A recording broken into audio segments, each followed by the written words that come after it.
जय हिंद everyone, my name is सोन्स राजपूत। आपका स्वागत है इस प्यारे से प्लेटफॉर्म पे जिसका नाम है क्रेशा एकेडमी। आई होप आपकी पढ़ाई बहुत ही अच्छी चल रही होगी। आज का जो लेक्चर होने वाला है हमारा, वो होने हमारा वर्ड प्रॉब्लम के ऊपर और कुछ बेसिक क्वेश्चंस कंसिडर कराने के बाद कराऊंगा, ठीक है। तो जो फर्स्ट वाला पार्ट था हमारा, वो था उस पर बेस्ड किस पर, एचसीएफ और एलसीएम का बेसिक समझाया था और उस पर बेस्ड कुछ क्वेश्चन करवाए थे, ठीक है। और जो उसके बाद वाला जो पार्ट 2 आया था मेरा, वो था किस पर, उसमें मैंने बताया था आपको क्या, एक कंपोजिट नंबर और प्राइम नंबर होते क्या है, उस पर बेस्ड कुछ क्वेश्चन करे थे। आज है आपका पार्ट नंबर 3, है नी। और कोशिश करूंगा कि इसी में सब चीज फिनिश कर दी जाए जल्दी से। थोड़ी क्लास लॉन्ग होगी तो आप थोड़ा देख लेना उसे अपने हिसाब से, जैसे भी 2x करना चाहो। तो आज जो है इसमें मैं बात करूंगा एलसीएम और एचसीएफ की ऊपर, और साथ ही में एलसीएम एचसीएफ पे बनने वाले वर्ड प्रॉब्लम से रिलेटेड जो क्वेश्चंस होते हैं उनकी भी मैं इसमें डिस्कस करूंगा। और मैं उन क्वेश्चन को लाऊंगा जो कि पीवाईक्यूज भी है, साथ साथ वो इंपोर्टेंट भी है, ठीक है ना। क्या पता ऐसा नहीं देकर ऐसा दे दे, इस फॉर्म में भी लेकर आया हूं, ठीक है। तो सारी वेराइटी है, एंड तक बने रहना। करते हैं बिना किसी देरी के वीडियो को स्टार्ट। तो देखिए कंसेप्ट जो है, एक कंसेप्ट कराना है मुझे स्टार्टिंग में। कंसेप्ट कुछ ऐसा है कि HCF is a factor of LCM is a factor of LCM, ठीक है। अच्छा, इसका इनवर्स क्या होगा? अगर ये इसका फैक्टर है यानी कि ये इसके टेबल में कटता है, ये इसे डिवाइड कर रहा है। जब ये HCF इसको डिवाइड कर रहा है तो यानी कि ये नंबर क्या होगा, इसका मल्टीपल होगा जो कि इसके टेबल में आएगा। तो लिख लो LCM is a multiples of HCF। ये छोटा सा कंसेप्ट। अच्छा, एक काम करो, आप मेरे तक समझ नहीं पाए, एक काम करता हूं मैं जो है इसे एग्जांपल से क्लियर करता हूं, ठीक है। तो आप ऐसे करो, दो नंबर ले लो। मैंने लिए क्या, 4 और 8 लिया, ठीक है, दो नंबर। मैं क्या करता हूं, इसका मैं निकालता हूं एलसीएम और एचसीएफ। तो 4 का क्या होगा, फैक्टर 4 की फैक्टर 2 की पावर 2, और 8 का फैक्टर कितना होगा 2 की पावर 3। मुझे इन दोनों के निकालना है एलसीएम, एक बार एलसीएम निकालूंगा और एक बार एचसीएफ निकालूंगा, ठीक है। जब इसका एलसीएम होगा यानी कॉमन टर्म की सबसे बड़ी पावर, जो कि क्या 2 की पावर 3, जो कि रिजल्ट कितना आ गया 3, वो 8 आ गया, 2 की पावर 3 8। अब इसका होगा कॉमन टर्म की सबसे छोटी पावर, एचसीएफ का मतलब होता है, तो 2 की पावर 2, जो कि रिजल्ट कितना आ गया 4 आ गया। अब देखो मैंने आपसे क्या बोला था, ये एचसीएफ इसका क्या है, फैक्टर है, यानी कि एचसीएफ जो है इसको डिवाइड करेगा। अब देख लो एचसीएफ कितना आया था 4 और एलसीएम कितना 8, यानी ये जो नंबर है इसका क्या फैक्टर है, यानी इसको इससे डिवाइड करेगा। बिल्कुल देख लो, ये इसको 4 क्या 2 को 8 को डिवाइड कर रहा है कितनी बारी में, 2 बारी में, यानी कि ये जो है इसका फैक्टर है, यानी कि ये इसको क्या डिवाइड करेगा। जब ये नंबर इसको डिवाइड करेगा, क्या बोलो, ये नंबर इसको डिवाइड करेगा तो ये इसका क्या होगा, मल्टीपल होगा, है नहीं। अगर ये इसको डिवाइड कर रहा है यानी कहीं ना कहीं ये क्या हो रहा है, ये इसका क्या मल्टीपल है, समझ जाओ, ठीक है ना। तो इस फॉर्म में मैंने समझा भी दिया है और वैसे ही बता दिया है। इस पर बेस्ड एक क्वेश्चन है वो कराता हूं, ठीक है। देखो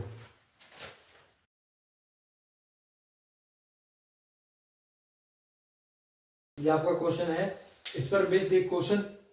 इसमें बोला the LCM of two numbers, कोई दो नंबर होंगे उसका एलसीएम क्या दे रखा है, ये दे रखा है। मान लो आपका ए बी दो नंबर है, लेट मान लो कि आपके ए और बी कोई नंबर होंगे, ठीक है। इसका एलसीएम क्या दे रखा है, एलसीएम किसका, ए और बी का।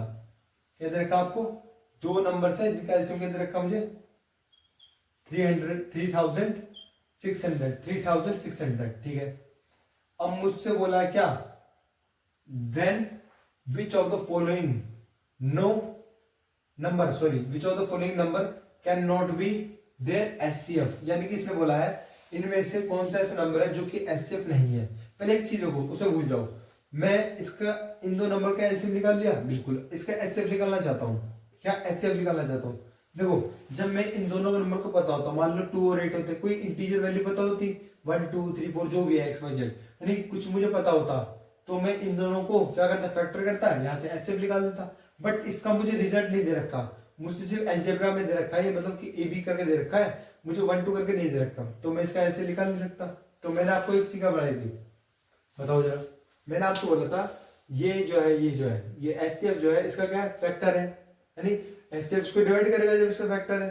ठीक है, तो यहाँ पर एक ऐसा नंबर आएगा, अगर आप एचसीएफ निकालना चाहते हो यहाँ पर एक ऐसा नंबर आएगा जो कि इसको डिवाइड करेगा, यानी बोलो ना कि एचसीएफ इसका फैक्टर है यानी ये इसको डिवाइड करेगा, तो यहाँ पर एक ऐसा नंबर आएगा जो कि एलसीएम को डिवाइड करेगा, क्योंकि ये क्या है इसका फैक्टर है। तो यहाँ पर एक ऐसा नंबर आएगा जो कि इसकी डिवाइड करेगा। तो इनमें से कौन सा नंबर होगा जो कि यहाँ पर आने पर इसे डिवाइड करेगा? तो देखो जो 600 है इसे डिवाइड कर रहा है, बिल्कुल डिवाइड कर रहा है, यानी तो अब 500, देखो 500 कैसे डिवाइड करेगा? बिल्कुल करेगा। ये भी 400 भी से डिवाइड करेगा, पर क्या 1500 से डिवाइड करेगा? नहीं करेगा, नहीं करेगा ना। तो इसने अब क्वेश्चन ने क्या बोला, क्वेश्चन ने सुनो क्या बोला, क्वेश्चन ने बोला है which of the following number can not be their HCF, मतलब इनमें से कौन सा ऐसा नंबर है जो कि एचसीएफ नहीं है। ये तो है वो, यानी कि ये आंसर नहीं है मेरे, समझ गए। ऐसा नंबर बोलना है, ऐसा नंबर इसने ऐसा बोला है कि इसमें जो ऐसा नंबर ढूंढिए जो कि इसका एचसीएफ ही नहीं है। तो ये तीनों तो एचसीएफ बन रहे थे क्योंकि ये इसको डिवाइड कर रहे थे ये तीनों, बट ये ऐसा नंबर है जो कि इसे डिवाइड भी नहीं कर रहा और ये इस दो नंबर का क्या एचसीएफ ही नहीं है। ठीक है ना, तो ये आपका आंसर है।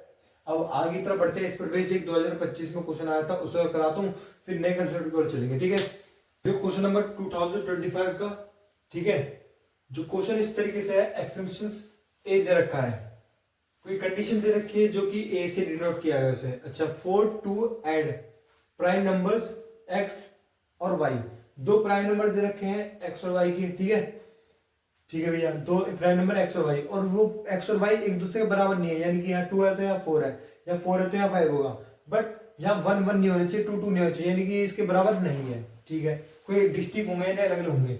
अच्छा, इसका जो एलसीएम दे रखा है वो क्या दे रखा है? 4xy। ठीक है, ये इसके बराबर है। दूसरी स्टेटमेंट क्या दे रखा है मुझे, आर एलसीएम दे रखा है x, y का इज मल्टीपल ऑफ एचसीएफ। अब मैं ये बताऊं, ट्रू फॉल्स बताना आपको। ठीक है, पहले एक काम करता हूं, ये तो छोटा सा, इसे पहले कर लेते हैं, इस वाले को देखता हूं, इस वाले को चेक करते हैं। देखो अभी पीछे पढ़ाया था, दो ऊपर स्टेटमेंट लिखी थी, एक तो था एचसीएफ फैक्टर होता है किसका? एलसीएम का, और उसका अल्टा एलसीएम क्या होता है? एलसीएम मल्टीपल होता है किसका? एलसीएम मल्टीपल होता है किसका? एचसीएफ का। तो ये तो स्टेटमेंट लिखी है और वो स्टेटमेंट ट्रू थी, मतलब ये भी स्टेटमेंट क्या होगी? ट्रू होगी। ठीक है ना। अच्छा, ये तो भैया ट्रू होगी। अब इसका बताओ, देखो मैंने इसमें क्या बोला, इसने बोला दो प्राइम नंबर है जो कि अलग अलग है। ठीक है, इसका एलसीएम ये आना चाहिए, यानी ये इसके बराबर है। देख लेते हैं, इन दोनों का एलसीएम निकालते हैं। तो इसका 2x का फैक्टर क्या हो सकता है? 2 इंटू एक्स। ठीक है, अब 4 है, 4y ले लो, 4y का मल्टीपल क्या होगा? 4y का मल्टीपल यानी कि 4 इंटू वाई होगा, यानी 4 को कैसे 2 की पावर 2 लिख सकता हूँ, बिल्कुल y आ जाएगा। अच्छा, यहाँ पर देखो, यहाँ पर कॉमन है 2 2, यहाँ पर y है बट यहाँ पर y नहीं है, तो कंफ्यूज ना होने के लिए y की पावर 0 ले लो, जो कि 1 हो जाएगा, और 1 पे फर्क डलेगा नहीं x का। ठीक है, यहाँ पर x है बट यहाँ x नहीं है, तो x पावर 0 ले लो। ठीक है ना। अब इसका क्या करो, इसका एलसीएम निकालने को बोला, तो एलसीएम निकाल के देख लो, अगर ये आता है तो ट्रू, नहीं आता है तो फॉल्स। इसे करो जरा एलसीएम, एलसीएम ऑफ 2x और 4y। ठीक है, इन दोनों का एलसीएम लेते हैं। तो एलसीएम क्या? कॉमन टर्म की सबसे बड़ी पावर, तो कॉमन टर्म में सबसे बड़ी पावर ये तो 1 है, 2 की पावर 1, 2 की पावर 2, तो 2 की पावर 2 सबसे बड़ी पावर, जो कि 2 की पावर 2 हो गया। ठीक है, मल्टीप्लाई में इन दोनों में सबसे बड़ी पावर किसकी है? x की पावर 1 की, x आ गया, मल्टीप्लाई इन दोनों में सबसे बड़ी पावर, यहाँ तो 0 है और यहाँ 1 है, तो 1 बड़ा होता है ना y की पावर 1, यानी y आ गया। तो इन सबको सॉल्व कर लो, यहाँ से आ गया 4 आ गया, 2 2 जा 4, और x और y, यानी x और वो x इंटू वाई आ गया, तो 4xy आ गया। किसका एलसीएम? इसका एलसीएम। क्या यहाँ पर भी लिखा है, यानी 2x 4y का एलसीएम कितना लिखा है? 4xy, यानी कि ये भी ट्रू होगा क्योंकि एलसीएम भी आ रहा है इसका, तो ये भी क्या है? ट्रू है।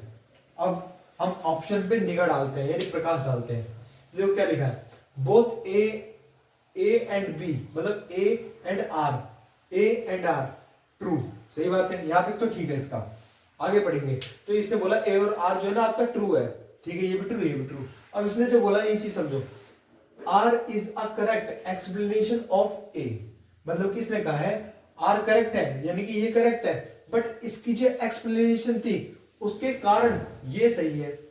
क्या ये वैलिड है? मतलब ये बात सही है इसकी? मैं आपसे पूछ रहा हूँ। यानी कि देखो, एक तो पहले आपको क्लियर कर दूं, इसका जो एक्सप्लेनेशन था ट्रू होने का ये अलग था, इसका जो एक्सप्लेनेशन था ट्रू होने का इसकी बात अलग थी। ये इसका मल्टीपल है, इसमें हमने एलसीएम निकाला है, ठीक है ना, तो इसकी कंडीशन अलग, इसकी कंडीशन अलग। अब इसने बोला मेरे से R is A correct, R correct है एक्सप्लेनेशन ऑफ ए की जो एक्सप्लेनेशन थी, और ए की जो एक्सप्लेनेशन थी उसके कारण आपका आर ठीक है। क्या इस बात सही है? इसके अलग एक्सप्लेनेशन है, इसके अलग एक्सप्लेनेशन है, तो ये बोल रहा है ये इसके कारण ठीक है, इसका मतलब ये गलत है। इसका जो है जो आर का एक्सप्लेनेशन था वो ए का एक्सप्लेनेशन नहीं है, दोनों अलग अलग है, तो इसलिए बोला कि इससे इसका जो एक्सप्लेनेशन था मतलब ये ट्रू है, इसके एक्सप्लेनेशन थे जो कि गलत है। अब आगे पढ़ो, both A and R true, यहां तो ठीक है क्योंकि दोनों ट्रू है, ठीक है। And the R is not, अब देखो इसमें क्या बोला है, इसमें बोला R is not correct explanation of A, यानी इसने बोला है ए की जो मतलब ए राइट है बट इसकी जो क्या एक्सप्लेनेशन है और इसकी जो एक्सप्लेनेशन है वो सेम नहीं है। मतलब इसमें बोला ना आर इज नॉट करेक्ट, यानी इसकी जो एक्सप्लेनेशन है इसकी मतलब इसका जो आंसर आया, इसका जो आंसर आया इसकी एक्सप्लेनेशन से नहीं आया। इसका कहने मतलब यह है, क्या ये सही था? बिल्कुल सही था, क्योंकि इसकी कंडीशन अलग थी, इसकी कंडीशन अलग थी, तो ये मेरा क्या हो जाएगा? ये मेरा ट्रू हो जाएगा। अब आगे देखते हैं, इसने बोला A is true but R is false, तो है तो दोनों ट्रू ना, तो ये बात गलत। इसने क्या बोला है? ए फॉल्स है और ये ट्रू है, तो यहां तो भी दोनों ट्रू होनी चाहिए, दोनों ट्रू है तो ये भी गलत। तो अपना आंसर हो गया, आंसर में बी पे लॉक कर दें, ठीक है। तो ये क्वेश्चन था, फिर इसके बाद हम नए कंसेप्ट की ओर आगे बढ़ते हैं।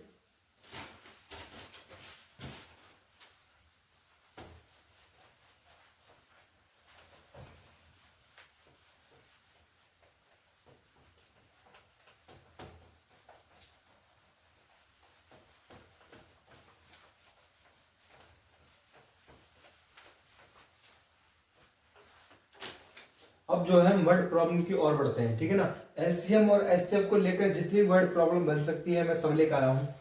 तो word problems of LCM and HCF. अच्छा, इसकी कुछ कंडीशन है, ठीक है ना। क्या इसकी कुछ कंडीशन है जो कि इस सब को सेटिस्फाई कर आप आंसर तक पहुंच पाओगे? तो कुछ कंडीशन आप इसे पढ़ लेते हैं, ठीक है। तो पहली कंडीशन क्या है मेरी? पहली कंडीशन इस तरीके से है कुछ कि आपका जो है आपको पहले क्वेश्चन को केयरफुली पढ़ना है। जितने भी लैंग्वेज वाले क्वेश्चन होते हैं ना, वर्ड प्रॉब्लम वाले, पहले उन्हें अच्छे से पढ़ा जाता है। अगर आपने उन क्वेश्चन को अच्छे से पढ़ा तो आपका वहां पर 30% काम वहीं पे निबट जाता है, ठीक है। तो पहले क्या बोला मैंने? केयरफुली, केयरफुली आप क्वेश्चन को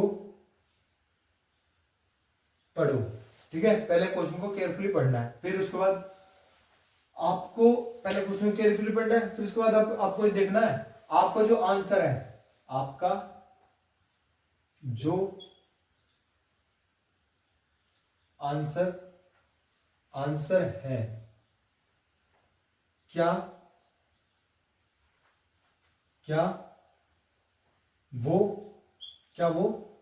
गिवन, जो आपका गिवन डाटा होगा, जो क्वेश्चन में गिवन डाटा दिया है, गिवन डाटा से बड़ा होगा या छोटा होगा, आपको ये देखना है, ठीक है। पहले केयरफुली पढ़ लिया, फिर आपको सेकंड स्टेप, आपका जो आंसर आएगा आपको देखना है वो आंसर में गिवन डाटा से बड़ा आ रहा है या फिर आपका जो आंसर है उस गिवन डाटा से छोटा आ रहा है, वो चेक करना पड़ेगा। अच्छा, मान लो आपका जो आंसर है वो गिवन डाटा से क्या आता है? बड़ा आता है, ठीक है। आपका जो आंसर है गिवन डाटा से बड़ा आ रहा है।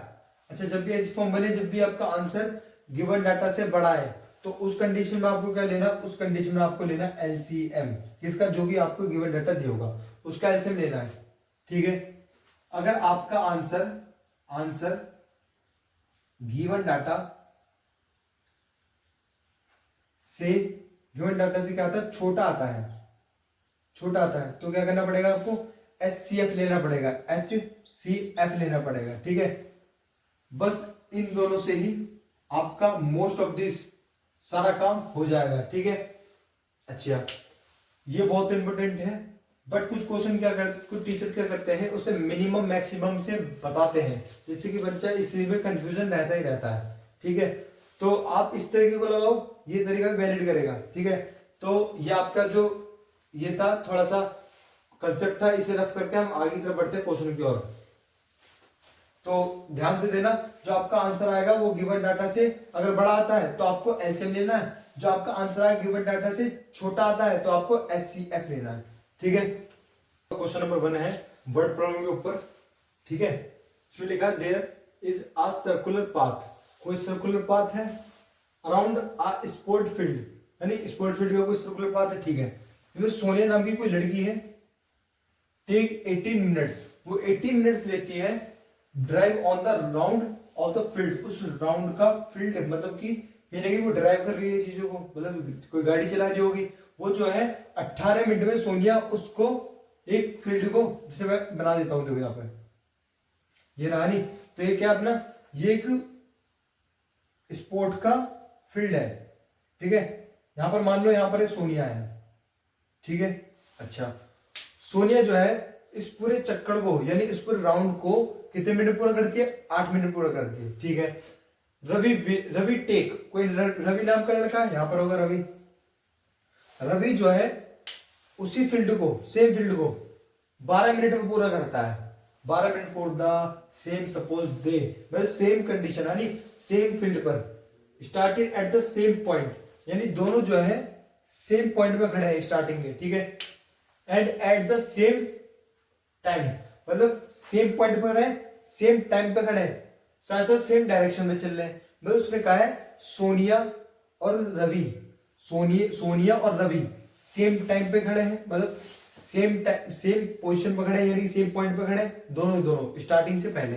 अच्छा, सेम ही समय पे खड़े हैं, अभी समय का चला 0, अभी एकदम खड़े हैं, ठीक है।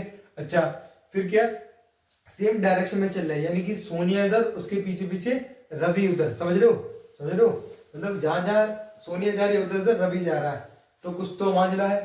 तो देखो जरा, सोनिया मतलब कहीं ना कहीं इसने same point, same time and same direction दे रखी है, ऐसा कुछ।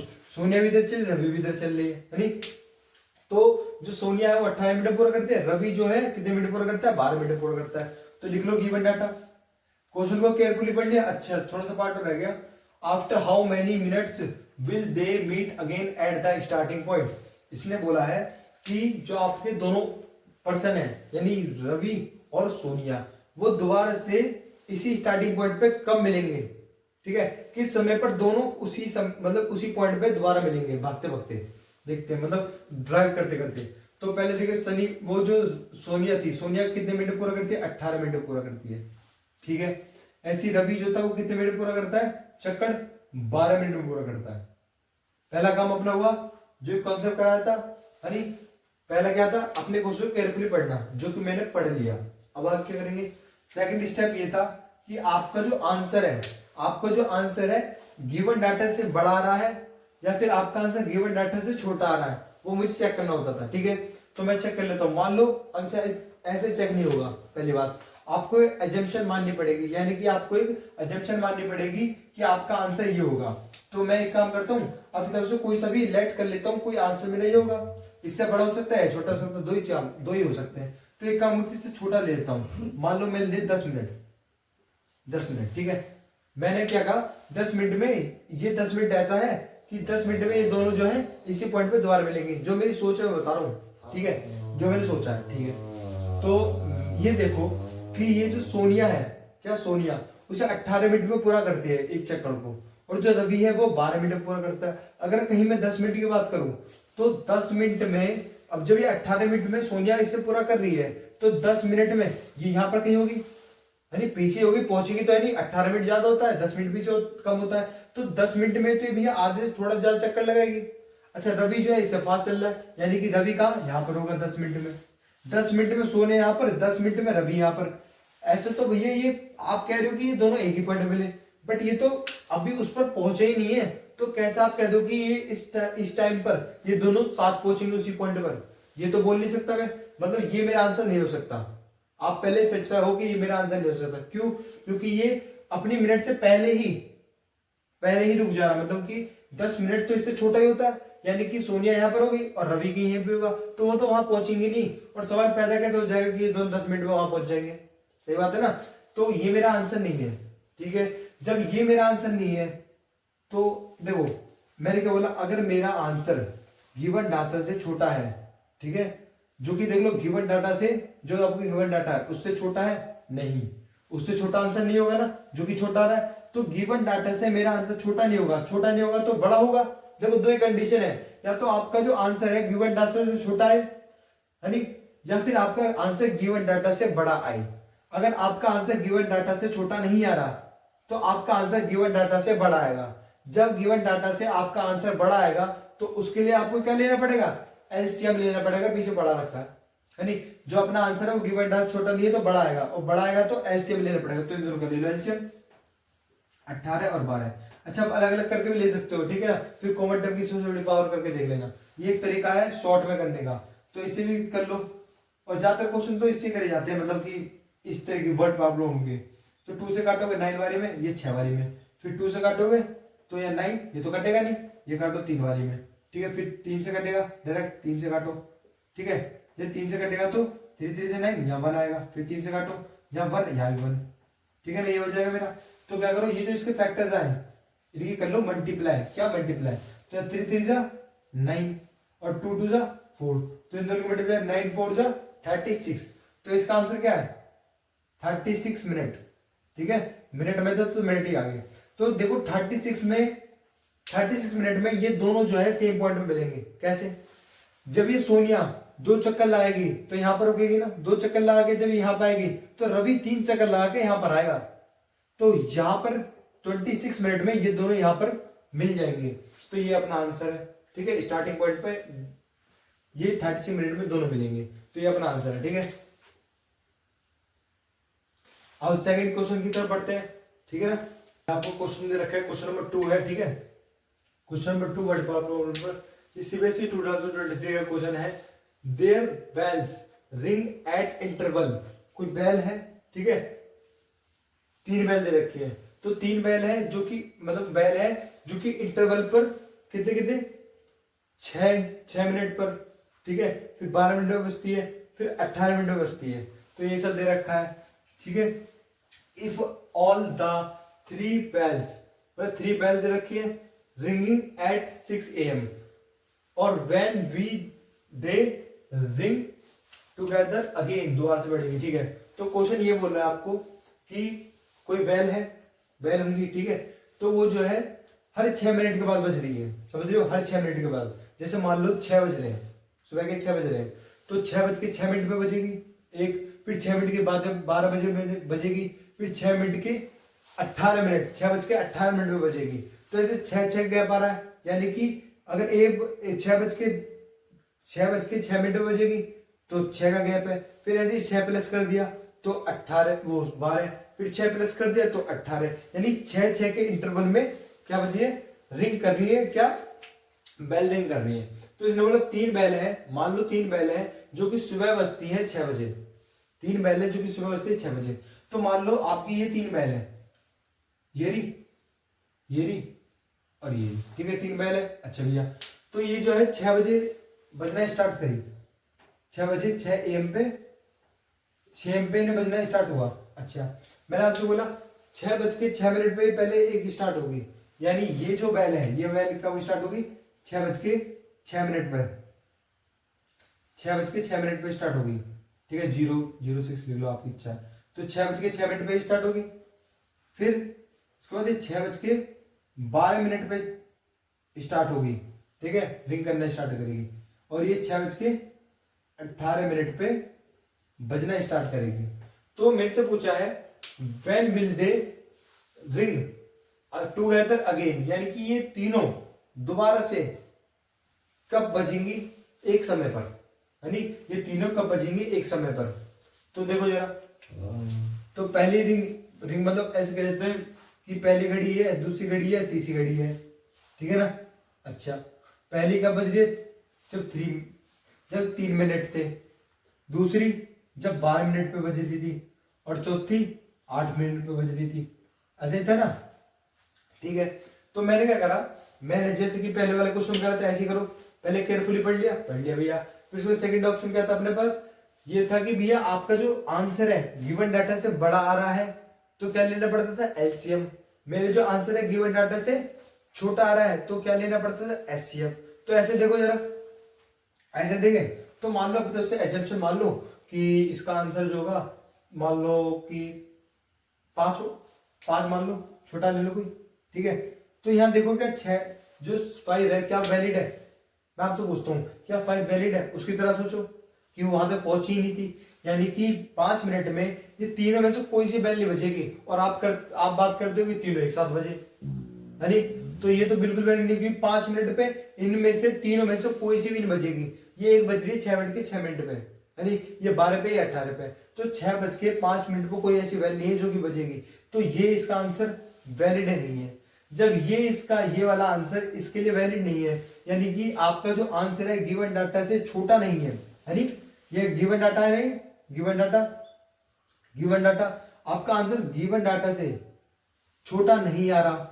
तो जब गिवन डाटा से छोटा आंसर नहीं आ रहा तो बड़ा आएगा, और बड़ा आएगा तो बड़े के लिए क्या करना पड़ता है? बड़े के लिए एलसीएम लेना होता है नी।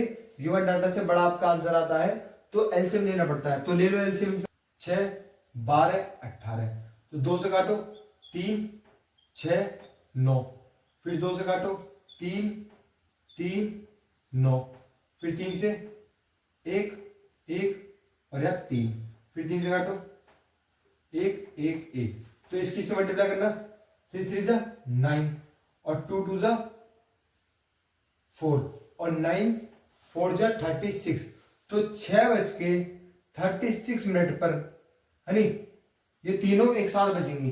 तो इनमें से कौन सा आंसर है? ये अपना आंसर है, ठीक है ना। 6:36 हो जाएंगे ना जब तीनों एक साथ बजने लग जाएंगी, ठीक है। और ये मुझे बताना था कि टुगेदर अगेन मतलब दोबारा से सारी कब बजेंगी, तो 6:36 पे सारी बजेंगी, तो ये अपना आंसर हो जाएगा, ठीक है। अब आगे तरफ बढ़ते हैं। क्वेश्चन आपका कौन सा? तीसरा, ठीक है। जिसे बोला ए सेमिनार, कोई सेमिनार हो रहा होगा in a being conduct of a education ministration organization education organization where in the participant will be educator of different subject, मतलब एक सेमिनार हो रहा है, उसमें जो है वो कंडक्ट किसने करा गया है? एजुकेशन ऑर्गेनाइजेशन ने उसे कंडक्ट किया गया है। उसमें जो आए हैं वो पार्टिसिपेंट आए हैं जो कि एजुकेटर है एक, ठीक है, डिफरेंट एजुकेटर। और डिफरेंट एजुकेटर किस पर हिसाब से? सब्जेक्ट के हिसाब से, यानी कि इसने बोला है number of participant in Hindi, Hindi कितने पार्टिसिपेंट है? 60, इंग्लिश के 84, मैथ्स के 108, इतने पार्टिसिपेंट आए, ठीक है, रिस्पेक्टिवली, ठीक है। जो मेरे डाटा दे रखा है उसमें नीचे लिख देता हूं। अच्छा, इस पूरे से ऊपर वाली जो लाइन है इससे ये डाटा निकलता है क्या कि जो मेरा एच है, हिंदी वाले कितने पार्टिसिपेंट? 60, और इंग्लिश वाले 84, और 108, वो सॉरी मैथ्स वाले एजुकेटर कितने? 108, यानी कि मैथ्स का और कुछ ज्यादा ही बड़ा है, ठीक है। तो जब तो यहाँ पर संख्या ज्यादा है, ठीक है। तो इसने क्या बोला, ये और ये मुझे आंसर बताना है, इसका ऑप्शन भी दे रखे हैं। तो ईच रूम, मतलब कि in each room the same number of participant, यानी हर एक रूम में सेम नंबर ऑफ पार्टिसिपेंट बैठाने हैं। जैसे कि अगर आपके पास 10 रूम है, 10 के 10 में आपको, जैसे यहाँ पर 12, एक रूम में 12, तो उसमें भी 12 होने चाहिए, और उसमें भी 12, उसमें भी 12, उसमें भी 12, तो हर एक रूम में नंबर ऑफ पार्टिसिपेंट सेम होने चाहिए, ठीक है। अच्छा, और क्या बोला है? Seated and all of the being in the same subject, यानी आप बैठाओगे तो 12 बट 12 भी सेम सब्जेक्ट होनी चाहिए। ऐसा नहीं कि उन 12 में से भी आप बैठा रहे हो किसको, हिंदी को भी उसी में घुसेड़ दे रहे हो, इंग्लिश को भी, मैथ को भी, ऐसा नहीं। 12 पार्टिसिपेंट होंगे और 12 के 12 कौन से होने चाहिए, हिंदी के अलग होनी चाहिए। 12 पार्टिसिपेंट दूसरे रूम में इंग्लिश के अलग होनी चाहिए। 12 पार्टिसिपेंट तीसरे रूम में मैथ्स की होनी चाहिए, ऐसे करके, ठीक है ना। ठीक है भैया, ये भी होगा सेम सेम सब्जेक्ट वाले। हेंस मुझे क्या बताना है, मिनिमम नहीं maximum, sorry, maximum number of participant that can the accommodate in the each room is, यानी इसने ये बोला, इस स्टेटमेंट का मतलब ये है कि ज्यादा से ज्यादा हम अपने पार्टिसिपेंट एक रूम में कैसे बैठा सकते हैं, मतलब कितने बैठा सकते हैं। तो आपसे ये पूछा मैक्सिमम, ज्यादा ज्यादा पार्टिसिपेंट ईच रूम, हर एक रूम में कितने जा सकते हैं। तो उसके हिसाब से मुझे ज्यादा पार्टिसिपेंट चाहिए, जब भी तो ज्यादा पार्टिसिपेंट को रूम में बैठा सकूंगा। तो ये मेरे से बोला मैक्सिमम पार्टिसिपेंट जो कि हमारे रूम में कितने बैठ सकते हैं। तो इसके हिसाब से देखते हैं जो आपने डाटा दिया है, ठीक है। तो मैंने क्या बोला था, केयरफुली पढ़ लिया भैया। सेकंड क्या बोला था, आप कोई एजम्पशन ले लो, अपने माइंड में एजम्पशन ले लो कि आपका आंसर क्या छोटा है क्या बड़ा आएगा। तो एक काम करता हूँ, अगर छोटा नहीं बड़ा ले लेता हूँ। तो मैंने क्या करा, 120 ले लिया, ठीक है, 120 ले लिया पार्टिसिपेंट। तो अब बताओ क्या मेरे क्या हो सकता है, क्या मेरे 120 आंसर हो सकता है 120 है। आप सोच के बताओ, क्या मेरे इसमें बोला ज्यादा पार्टिसिपेंट आपके रूम में आने चाहिए, क्या मेरे 120 पार्टिसिपेंट रूम में आ सकते हैं। 120 तो इसमें है ही नहीं कहीं, मतलब कि 120 तो इसमें है ही नहीं, इससे बड़ा आंसर नहीं हो सकता, समझ रहे हो। मतलब 120 में है कोई नहीं, इतने पार्टिसिपेंट नहीं है कि आप जो इसे बैठा रहे हो 120 को। तो इस गिवन डाटा से मेरा बड़ा आंसर नहीं होगा, ठीक है ना। जब इस गिवन डाटा से बड़ा आंसर नहीं होगा तो क्या होगा, छोटा आंसर होगा। और छोटे आंसर के लिए क्या करना पड़ेगा मुझे, एलसीएम करना पड़ेगा, एचसीएफ करना पड़ेगा। छोटे आंसर के लिए मुझे करना पड़ेगा एचसीएफ, ठीक है ना। तो एचसीएफ कर दो, किसका, इन सब का एचसीएफ कर दो। तो 60 को लिखो, फिर किसको लिखो 84 को, फिर लिखो 108 को, अलग अलग कर लो इसमें। तो जब 2 से जाएगा तो 30, फिर 2 से जाएगा तो 15, 3 से जाएगा तो 5, 5 से जाएगा तो 1, ठीक है। यहां पर 2 से जाएगा तो 42, फिर 2 से जाएगा तो 21, फिर 3 से जाएगा तो 7, 7 से जाएगा तो 1, ठीक है। अब इस कर लो, 2 से जाएगा 54, 2 से जाएगा 22, अरे 22 आएगा 7, ठीक है।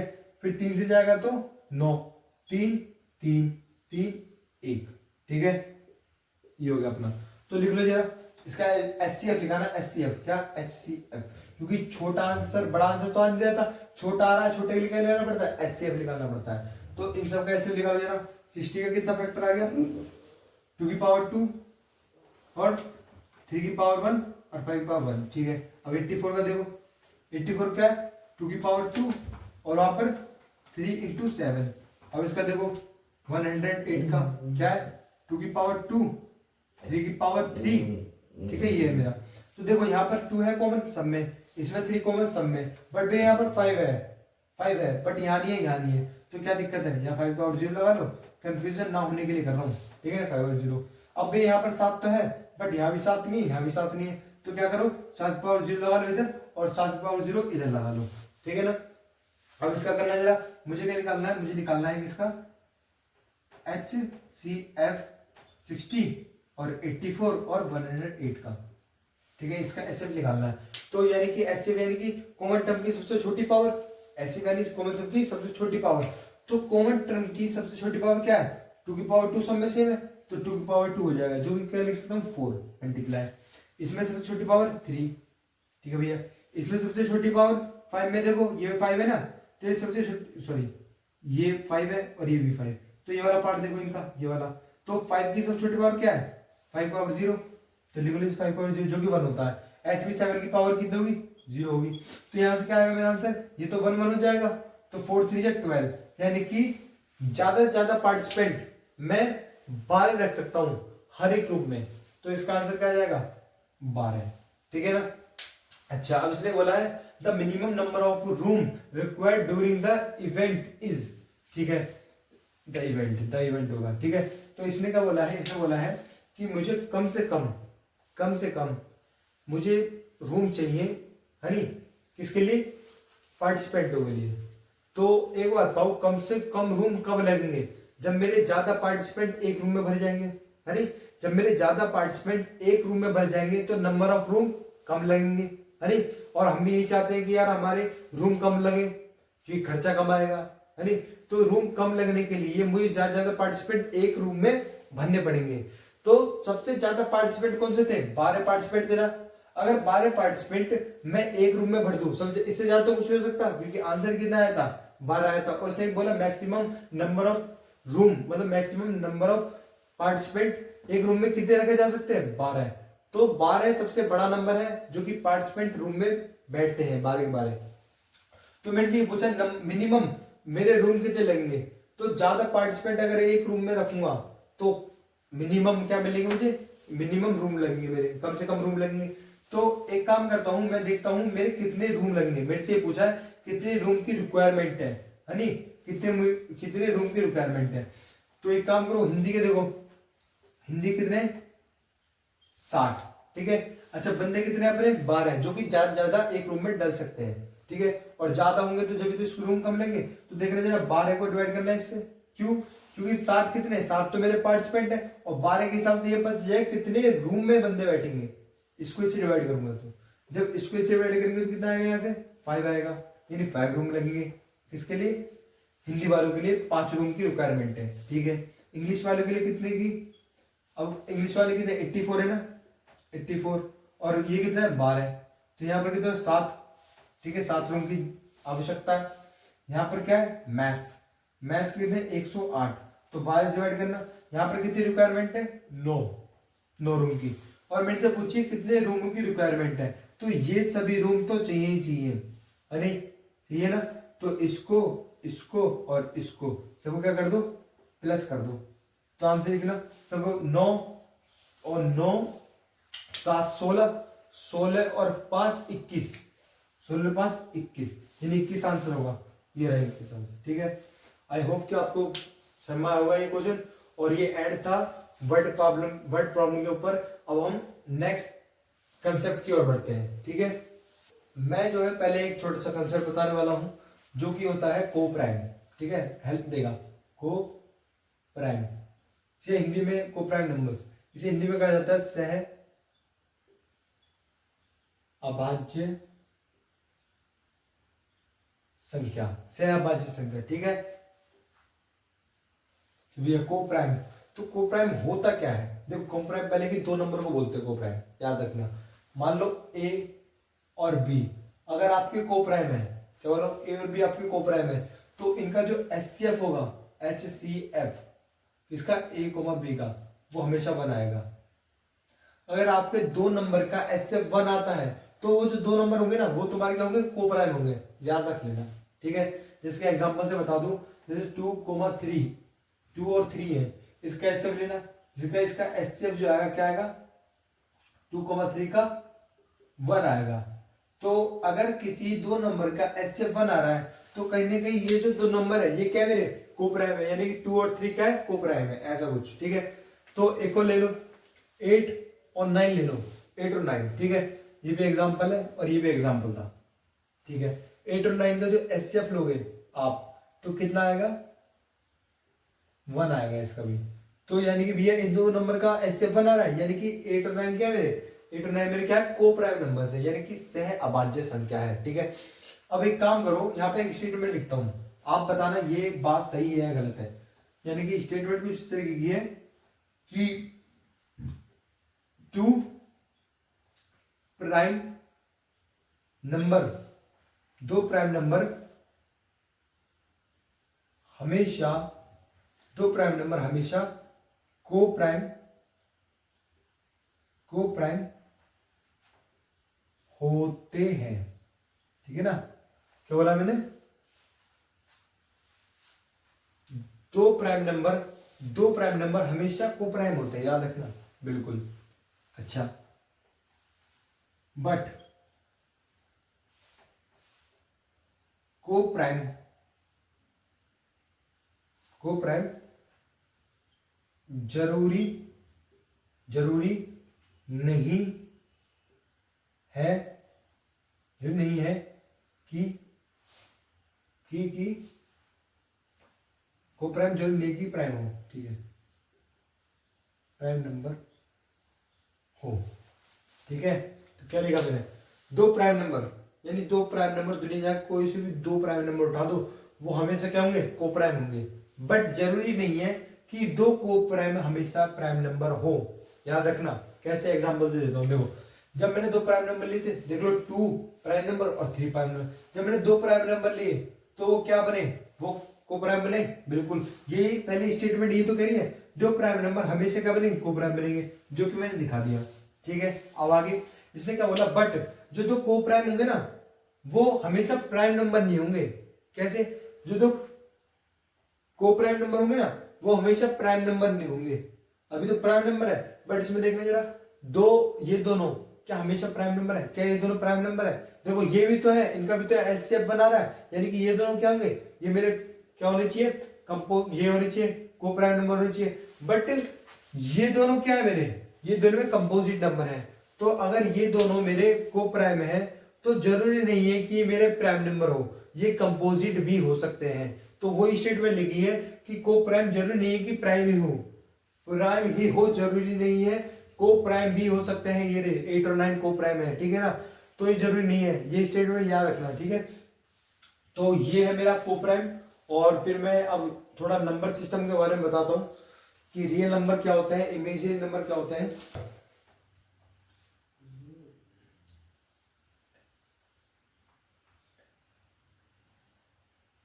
नंबर्स, ठीक है, नंबर दो प्रकार के होते हैं, यानी दो टाइप्स के नंबर होते हैं।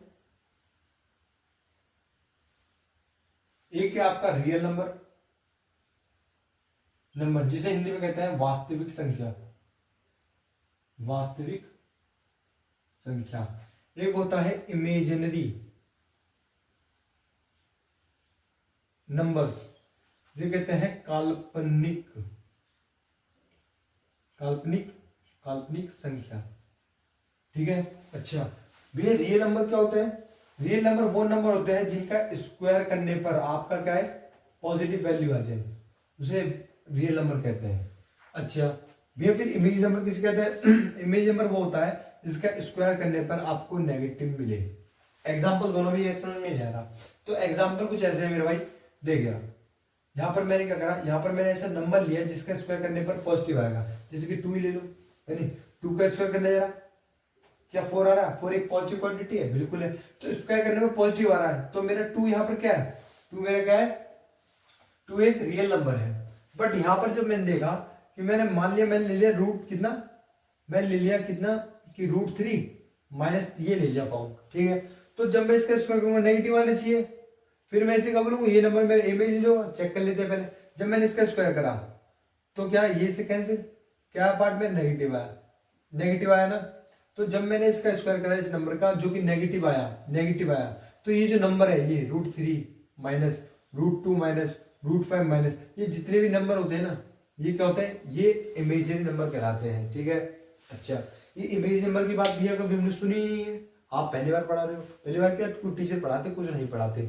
मेरे हिसाब से बच्चों को थोड़ा नॉलेज दे देना चाहिए इस चीज के बारे में, जो कि मैंने बता भी दी है, बट मैं इसकी ज्यादा डिस्कस नहीं करूंगा। ये क्लास 11 तो आप पढ़ने वाले हो, अरे एग्जाम होंगे, फिर आपके जब 11th की स्टार्टिंग होगी तो वहां पर एक कॉम्प्लेक्स नंबर करके एक चैप्टर आता है, वहां पर इसके बारे में इमेज नंबर के बारे में विस्तार में बताया जाता है, ठीक है। तो इसकी डिस्कस आप क्लास 11th में करना, 11th में, ठीक है। तो यहाँ पर तो भाई अभी ये वाला 10th का पार्ट है और 10th के पेपर दे दो, ठीक है ना, 11th का बाद में देखेंगे। अच्छा भैया जो रियल नंबर होते हैं दो टाइप्स के होते हैं, कौन कौन से, एक होता है कौन सा, एक परिमेय संख्या, परिमेय संख्या हिंदी इंग्लिश में भी लिख रहा हूं भाई, ठीक है। अच्छा इसे भी क्या बोलते हैं, इरेशन, अच्छा परिमेय संख्या रेशनल नंबर, बिल्कुल रेशनल नंबर, ठीक है। एक भैया अपरिमेय संख्या, संख्या जिसे क्या बोलते हैं रेशनल नंबर और irrational number, irrational irrational irrational number, ठीक है। अच्छा भैया ये परिमेय संख्या और अपरिमेय संख्या, ये रेशनल नंबर इरेशनल नंबर होता क्या है, बहुत आसान है, बहुत आसान। देख क्या करना है तुझे, यहां पर जो रेशनल नंबर है, पहली बात इसे आप क्या किस फॉर्म में लिख सकते हैं, यहाँ पर लिखता हूँ इसके दो। पहली बात, इसे P अपॉन Q की फॉर्म में लिख सकते हैं। जो भी इरेशन नंबर होता है उसे P अपॉन Q की फॉर्म में लिख सकते हैं, एक तो ये। और साथ ही साथ जो Q होगा नीचे वाला डिनोमिनेटर, ये जीरो नहीं हो सकता। अगर जीरो हो गया ना तो नॉट डिवाइड हो जाएगा, जो कि इनफिनिट होता है। तो ये जीरो नहीं होना चाहिए। अगर इस फॉर्म में आपको दिखता है तो बोल देने क्या है, रेशनल नंबर है, ठीक है। जिसके एग्जांपल 1/2 और 2/3 इस फॉर्म में, P अपॉन Q की फॉर्म में ना। और देख लो नीचे वाला डिनोमिनेटर जीरो भी नहीं बनना। तो ये नंबर क्या है मेरे, एक रेशनल नंबर है, रेशनल नंबर, ठीक है। एक इसकी पहचान तो ये होगी, ये वाली पार्ट है नहीं, एक ये वाली होगी और एक ये वाली होती है किसकी, जब हम इसका क्या कहते हैं शांत दशमलव निकालते हैं, यानी कि टर्मिनेटिंग जो होता है नहीं। तो 9th 10th में पढ़ा था हमने। तो अगर आपकी डिवाइड करने पर ऐसी फॉर्म आए कहीं, ठीक है, और ये चलती चली जाए, पहली बात अब ये चलती चली जा रही, रुक नहीं रही, तो ये क्या हुई, नॉन टर्मिनेटिंग, टर्मिनेटिंग। एंड साथ ही साथ क्या है, ये रिपीटिशन भी है। देख लो 14 14 14 14, तो नॉन टर्मिनेटिंग तो है ही है, रुक नहीं रही। बट इसमें एक चीज देखो कि ये क्या, रिपीटेशन भी इसमें लग रही है। तो कह दो रिपीटेशन, रिपीटेशन भी है इसमें, रिपीटेशन अलाउ है, ठीक है। तो ये वाले भी क्या होते हैं, अगर ये फॉर्म चमके तो रेशनल नंबर, इस फॉर्म को चमके तो रेशनल नंबर। अब इसकी बात कर लेते हैं, इसको हटाओ, ठीक है। तो इसको जो है, इसको भी दो तीन मैं बता देता हूं, दो तीन चीज की। तो पहले तो आपका जो रूट है ना, रूट के अंदर परफेक्ट स्क्वायर नहीं होना चाहिए। क्या, परफेक्ट स्क्वायर नहीं होना चाहिए। अच्छा, परफेक्ट स्क्वायर होते क्या, तो परफेक्ट स्क्वायर जो होते हैं वो इस टाइप के होते हैं कुछ, कैसे, जैसे कि 1 कह दो और 4 कह दो और क्या कह दो, आप 9 भी तो होता है, ठीक है। और क्या होता है भैया, और अपना क्या होता है 25 भी होता है, अरे जितने भी ये होते हैं जिनका स्क्वायर किया जा सकता है, जैसे 2 की पावर 2, अरे और 3 की पावर 3, 4 की पावर 16 भी हो सकता है, 4 की पावर 2, यहाँ 5 की पावर 2, और यहाँ 8 की पावर 64 जो कहता है 8 तो 8 की पावर 2 बोलो, हाँ 8 की पावर 2 यानी 8 तो ये जितने भी नंबर होते हैं क्या होते हैं, परफेक्ट स्क्वायर होते हैं। तो रूट के अंदर कभी भी परफेक्ट स्क्वायर नहीं आना चाहिए, यानी कि नॉट परफेक्ट स्क्वायर, यानी कि ये जितने भी नंबर लिखे ये रूट के अंदर नहीं आए तो हम क्या बोल सकेंगे, ये इरेशनल नंबर है। जैसे कि ये है ना 1, इसमें 2 ले लो, 2 क्या परफेक्ट स्क्वायर है, नहीं है। तो ये नंबर क्या होगा मेरा, एक रेशनल नंबर, इरेशनल नंबर होगा। ऐसे 3, ऐसी 5, जितने भी नंबर है क्या है मेरे, एक्सेट्रा, ऐसे 7 ले लो आप, और भी ले सकते हो, 13 ले लो। तो जितने भी नंबर है रूट में, ये इरेशनल नंबर है। सेकंड क्या है तुम्हारा, सेकंड है तुम्हारा क्या, इसे P अपॉन Q की फॉर्म में लिख सकते हो, इसे P अपॉन Q की फॉर्म में नहीं लिख सकते। बट ये जब भी वैलिड है जब मेरा Q is not equal to 0 है, तो इसे इस फॉर्म में लिखना, इस फॉर्म में लिख सकते हो, इसे लिख सकते हो, इसे नहीं लिख सकते। थर्ड इज कि आपका अगर ऐसा पैटर्न दिखे 2.12 यानी 8 9 6 4 5 0 ऐसा कुछ दिखे, है नी, तो और ये नॉन टर्मिनेटिंग भी है, यानी कि एक तो भी है नॉन टर्मिनेटिंग है, क्या, नॉन टर्मिनेटिंग, एक तो नॉन टर्मिनेटिंग है जो कि रुक नहीं रही, साथ साथ देखो इसमें रिपीटेशन भी नहीं है, तो क्या, नॉट रिपीटेशन, रिपीटेशन, ठीक है, नॉट रिपीटेशन। यहां पर क्या था, यहां पर टर्मिनेटिंग, नॉन टर्मिनेटिंग था, यहां पर भी था, बट यहां पर क्या था, यहां पर रिपीटेशन थी, यहां पर रिपीटेशन नहीं है। तो कंपैरिजन देख लो, ठीक है ना। तो ये मेरा क्या हो गया, ये हो गया। अच्छा, इसके 2 पार्ट थे, इसके भी 2 पार्ट थे, अब इसके भी कुछ पार्ट होते हैं, 1 2 और 3। एक होता है क्या, इंटीजर, यानी ऐसे कही जाए तो एक आप कह दो n नेचुरल, और ये w यानी कि होल नंबर, और यहाँ पर क्या है, इसे इंटीजर i से भी रिप्रेजेंट करते हो, z से भी रिप्रेजेंट कर सकते हो, ठीक है। तो n का मतलब ये नेचुरल नंबर 1 2 3 डैश इनफिनिट तक, होल नंबर इसमें बस 0 ऐड कर दो, क्या, नेचुरल नंबर में 0 ऐड कर दो, यानी 0 से 1 2 3 4 5 डैश इनफिनिट तक, ठीक है। इसमें क्या, इंटीजर में यहाँ पर 1 से स्टार्ट, यहाँ पर 0 ऐड करा, अब यहाँ पर माइनस वाले भी ऐड कर दो, यानी कि माइनस इनफिनिट से लेकर डैश -3 -2 -1 0 1 2 एंड 3 सो वन। ठीक है, तो इसे मिटाकर हम इसे आगे बढ़ा देते हैं ये पार्ट। तो यहाँ इन्फिनाइट या माइनस इन्फिनाइट या इन्फिनाइट, इसमें पॉजिटिव नेगेटिव एंड जीरो सब इंक्लूड है। इसमें जीरो और पॉजिटिव, इसमें ओनली पॉजिटिव। ठीक है, तो ये समझ गए तुम। इसे नेचुरल नंबर, ये होल नंबर, ये इंटीजर नंबर, इंटीजर नंबर्स। ठीक है, तो पूरा कहानी का मैंने सारा कुछ आपको बता दिया है, और ये मैंने बताने का एम यही था कि आपकी जो ये सब चीजें हैं, आपकी 12th में भी काम आएंगी, 11th में भी काम आएंगी, तो इन्हें अच्छे से ध्यान में रखना। अब हम जो है आगे की तरफ बढ़ते हैं।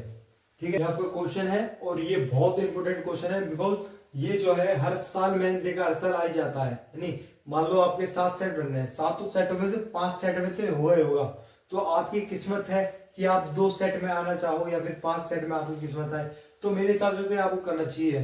ठीक है, तो ये 101% आने के चांस है इसके, और ये स्टार पावर 3 इसका इंपोर्टेंट का रेशियो है। ठीक है, तो इसमें लिखा है proof that √3 is the irrational number. आपको बताना है √3 एक इरेशनल नंबर है, प्रूफ करके दिखाना पूरा। तो इसे कैसे करेंगे भैया? तो आप जो है जो लिखा है ना उसका उल्टा ले लो। इरेशनल नंबर का उल्टा क्या होता है? Rational number. यानी कि पहले मान लो, अजम्पशन मान लो कोई अपने माइंड में कि let √3 is a rational number. ठीक है, let √3 is a rational number. अब तो समझ लिया। ठीक है, अगर ये रेशनल नंबर है तो इसे P अपॉन Q की फॉर्म में लिख सकते हैं। क्यों? क्योंकि रेशनल नंबर क्या होता था, जो ये P अपॉन Q की फॉर्म में लिख सकते हैं। ठीक है, तो मैंने क्या कहा, √3 बराबर होगा किसके? P अपॉन Q की फॉर्म में। ठीक है ना। अच्छा, ये जब P अपॉन Q की फॉर्म में है तो ये क्या होना चाहिए? मतलब P एंड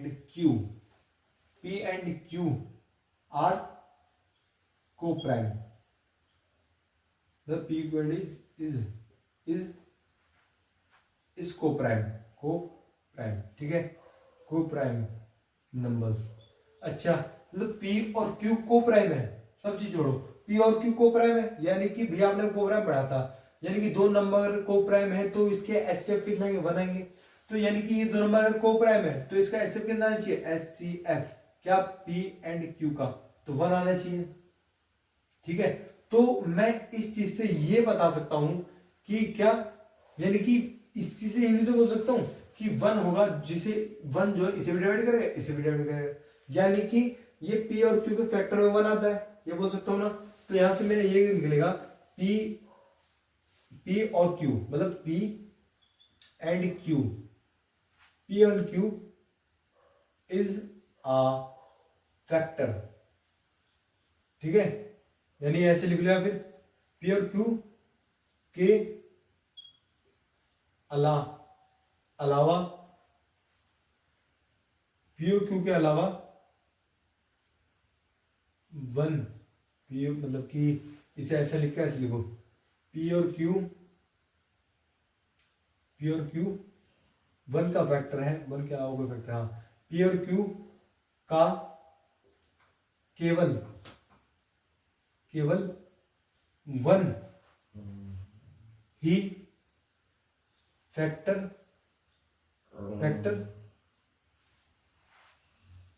है। ठीक है ना, P और Q का केवल 1 ही फैक्टर है, केवल 1, और नहीं होना चाहिए। इसका मतलब तो यही है ना, मतलब P और Q का फैक्टर 1 होगा, यानी कि 1 इसे डिवाइड कर रहा है, इसे डिवाइड कर रहा है, यानी कि इसका इससे 1 आ रहा है, तो P और Q का केवल 1 फैक्टर होगा और नहीं हो सकता।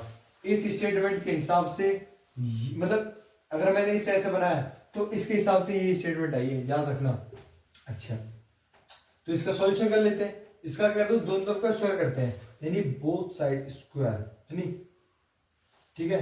तो बोथ साइड स्क्वायर करेंगे तो क्या होगा भैया, यहाँ पर एक काम करो, इसका स्क्वायर। जब मैं इसका स्क्वायर करूंगा तो रूट से स्क्वायर कैंसिल, क्योंकि 3 आ गया। यहाँ पर P स्क्वायर, यहाँ पर Q स्क्वायर, तो Q स्क्वायर को इधर भेज देता हूं, तो क्या ये फॉर्म बन जाएगी? बताओ, इस पे स्क्वायर करा, अच्छा इधर मैं कर ही देता हूँ यार, लो ठीक है, ये इससे कैंसिल आउट, इससे बचा रूट ओनली 3, ये किसमें डिवाइड में होता जाकर मल्टीप्लाई में। ठीक है, यहाँ पर P स्क्वायर, कोई दिक्कत? अच्छा भैया, अब देखो कुछ चीजें जो होते हैं इस चीज को रटवाते हैं, कैसे? आपको क्या बोलते हैं, मतलब देखो नॉर्मल, देखो मैं बताता हूँ आपको, जो मेरा लॉजिक है वो समझो। मैं क्या बोल रहा हूँ, 3 में किसी चीज से मल्टीप्लाई करने पर, 3 में, थोड़ा बड़ा बनाता हूँ, 3 में किसी चीज से मल्टीप्लाई करने पर आपको कोई रिजल्ट आता है, मान लो, ठीक है, मान लो 3 में मैंने 2 की मल्टीप्लाई कर दी तो रिजल्ट कितना है, 6 आ रहा है। यानी कि इसमें भी तो ये बात है, 3 में कुछ मल्टीप्लाई करने पर ये रिजल्ट आ रहा है, 3 में कुछ मल्टीप्लाई करने पर रिजल्ट आ रहा है। यानी कि 3 में जब किसी चीज की मल्टीप्लाई कर रहा हूं ये रिजल्ट आ रहा है, यानी कि ये जो 3 है इसे डिवाइड करेगा, है नहीं? इसका 3 जो है किसी चीज को मल्टीप्लाई करके ये रिजल्ट आ रहा है, यानी कि इसका मल्टीपल है, 3 का मल्टीपल है, यानी कि ये इससे डिवाइड होगा, है नहीं? जब ये इससे डिवाइड होगा यानी कि ये नंबर भी इससे डिवाइड होगा, ये भी तो मल्टीप्लाई करके चला रहा है, तो लिखूंगा 3 डिविजिबल बाय पी स्क्वायर।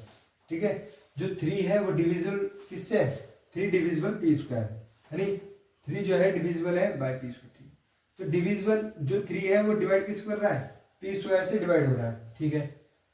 तो मैं यहां से ये भी लिख सकता हूं, अच्छा कोई नंबर अगर किसी इंटीजर के स्क्वायर का डिवाइड है नहीं, यानी कि ये नंबर, कोई नंबर किसी इंटीजर के स्क्वायर को डिवाइड करता है, यानी कि वो नंबर उसके इंटीजर को भी क्या करेगा, डिवाइड करेगा।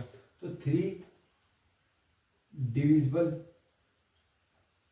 बाय पी, ठीक है ना, 3 डिविजिबल बाय पी। ऐसे ना लिखकर ऐसे लिखो जा, क्या 3 डिवाइड्स पी स्क्वायर, ठीक है? अगर कोई नंबर किसी इंटीजर के स्क्वायर को डिवाइड कर रहा है, यानी कि वो नंबर उसके इंटीजर को भी क्या करेगा, डिवाइड करेगा, ठीक है ना? अच्छा भैया मान लो कोई, कैसे, अगर ये इसको डिवाइड कर रहा है, क्या बोल लो, अगर कोई मान लो सी करके कोई रिजल्ट आया जो कि मल्टीप्लाई होकर पी आ रहा है, यानी कि ये नंबर इसको डिवाइड कर रहा है, तो क्या बोला मैंने, यहाँ पर कोई रिजल्ट है जो कि मल्टीप्लाई करने पर पी आ रहा है, यानी कि इसको डिवाइड कर रहा है, ये इसको डिवाइड कर रहा है, तो मैं इसको इस फॉर्म में लिखना चाहता हूँ। इसके बाद ये लिखना चाहता हूँ क्या, कि P बराबर 3C स्क्वायर। कोई दिक्कत, 3 में कुछ मल्टीप्लाई करके क्या आ रहा है, P आ रहा है अपना, ठीक है ना? 3 मल्टीप्लाई करके P आ रहा है, नहीं 3 इसको डिवाइड करेगा, जो कि आपको लिखा है, ठीक है? अब मैं क्या करता हूँ, इसका जो निकला है रिजल्ट निकला है, अब इसका क्या काम करता हूँ, इसको जो है इस इक्वेशन में रख देता हूँ, ये रिजल्ट आया है इस इक्वेशन में रख देता हूँ। तो इसमें इसका मान रखना जरा, जब मैं इसका मान इसमें रखूंगा तो क्या बनेगा, 3Q स्क्वायर इक्वल्स टू, जब यहाँ क्या रखूंगा 3C स्क्वायर, ठीक है? बस P की जगह पे P बराबर नहीं था तो P की जगह पे ये रख दिया, तो यहाँ 3Q स्क्वायर इक्वल्स टू 3 3 जा 9 और C स्क्वायर का C स्क्वायर, ये इससे कैंसिल या फिर उधर ले जाओ इसमें डिवाइड में, तो ये फॉर्म बन जाएगी P स्क्वायर बराबर क्या, 3C स्क्वायर, ये बन जाएगा मामला, ठीक है ना? अच्छा, तो इससे भी ये क्या कह सकता हूं मैं, इससे मैं ये कह सकता हूं, मान लो क्या, यहां पर लेते हैं, ठीक है? यहां पर देखो 3 में कुछ मल्टीप्लाई करके ये रिजल्ट आ रहा है, क्या बोलूं, 3 में कुछ मल्टीप्लाई करके ये रिजल्ट आ रहा है, यानी कि ये वाली बात है, 3 में कुछ मल्टीप्लाई करके ये रिजल्ट आ रहा है, यानी कि 3 जो इसको डिवाइड करेगा, यानी कि 3 जो है किसको डिवाइड करेगा, Q को डिवाइड करेगा, तो लिख दो 3 डिवाइड्स इसको Q स्क्वायर को। अगर कोई नंबर किसी इंटीजर के स्क्वायर को डिवाइड, वही वाली बात है, कोई नंबर किसी इंटीजर के स्क्वायर को डिवाइड करेगा तो क्या करेगा, 3 मतलब वो नंबर भी उसके इंटीजर को डिवाइड करेगा, यानी Q को डिवाइड करेगा। तो यहां से मैं क्या लिख सकता हूं, अच्छा यहां से एक चीज देखो, एक काम देखो, इस इक्वेशन में देखो, ये पार्ट है, इसी इक्वेशन नंबर 1 को और इसी इक्वेशन नंबर क्या को, इक्वेशन नंबर 2 को, ठीक है ना? तो यहां से क्या पता चलता है, यहां से मुझे ये पता चलता है क्या, कि 3 जो P है, मतलब 3 जो है P को डिवाइड कर रहा है, और यहाँ पर 3 जो है Q को डिवाइड कर रहा है, यानी P और Q का फैक्टर क्या है, 3 है नहीं? तो यह लिखो P और Q 3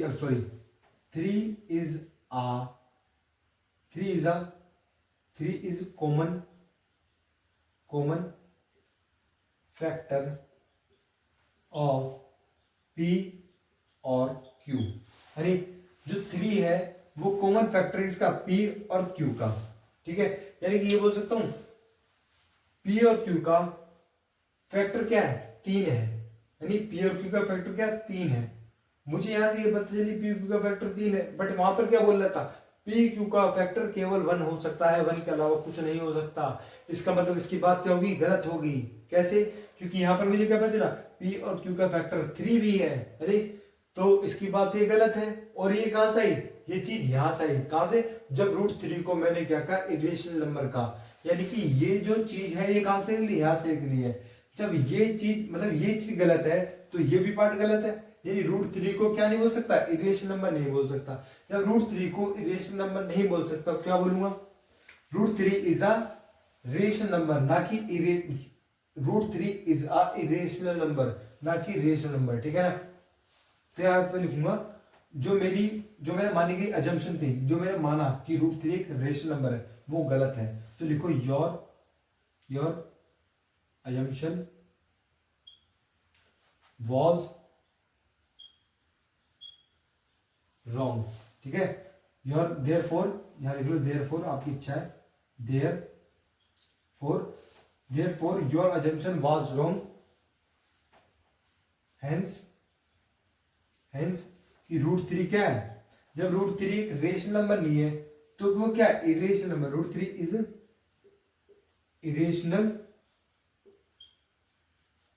इरेशनल नंबर्स, ठीक है ना। तो ये मुझे प्रूफ करना था और ये मैंने क्या करा, दिखा दीजिए आपको, ठीक है।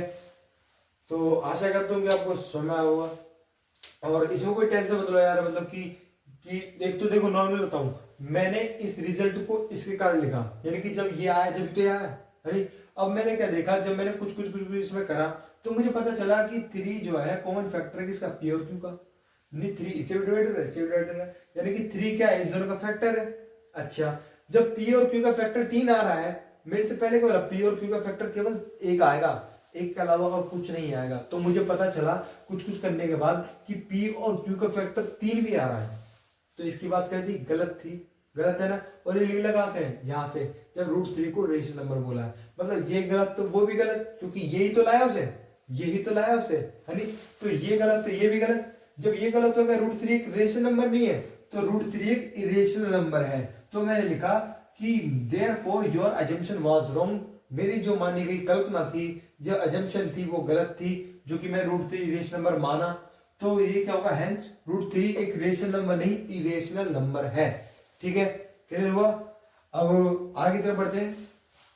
तो ये क्वेश्चन नंबर 2 है, given the √3 is a rational number, √3 एक रेशनल नंबर दे रखा है, पहले गिवन दे रखा है, प्रूफ दैट कि ये जो आपका दे रखा है क्या, 5 + 3√2 इज एन इरेशनल नंबर, ये मुझे प्रूफ करना है, ठीक है। ये क्या करना है, प्रूफ करना है मुझे, ठीक है। तो इतना मुझे पता है कि ये क्या दे रखा है, मुझे इरेशनल नंबर दे रखा है, ये मुझे प्रूफ करना है। तो एक काम करो, उसकी तरह करो, पहले की तरह, जैसे उसमें √3 इरेशनल नंबर दे रखा था, तो ये वाला पार्ट क्या है मेरा, एक इरेशनल नंबर है, ठीक है। तो ये वाला पार्ट अगर इरेशनल नंबर है तो अपना लेट कर लो, मतलब कुछ मान लो कि लेट 5 + 3√2 इज रेशनल नंबर, ये क्या एक रेशनल नंबर मान लो, ठीक है। तो अगर ये रेशनल नंबर तो P/Q फॉर्म में लिख सकते हैं, बिल्कुल लिख सकते हैं, है नहीं। अगर ये रेशनल नंबर है तो P/Q फॉर्म में लिख सकते हैं, इसे लिखो जरा P/Q, और यहां पे ये लिख देना P और Q क्या है, एक इंटीजर है, P और Q इज इंटीजर्स नंबर, ठीक है ना, इंटीजर नंबर है P और Q, ठीक है भैया। तो एक काम करो, इसे करने का तरीका यह है कि √3 को एक तरफ रहने दो और बाकी सब जितना भी √3 के अलावा उधर भेज दो। तो एक काम करो, जो आपका ये 5 है उसे इधर भेजोगे तो क्या हो जाएगा, माइनस का हो जाएगा ना। अच्छा भैया,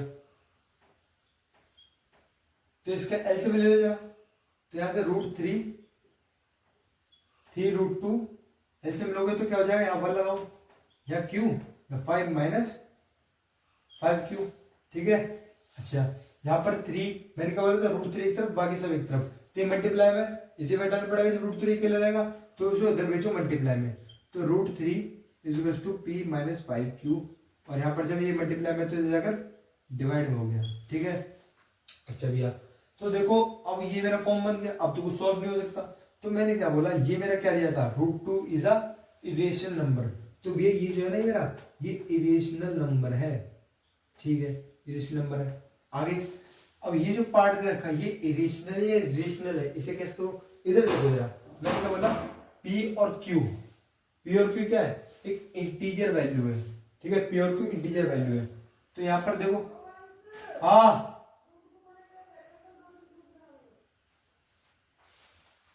क्या अंकल दूध ना आएगा,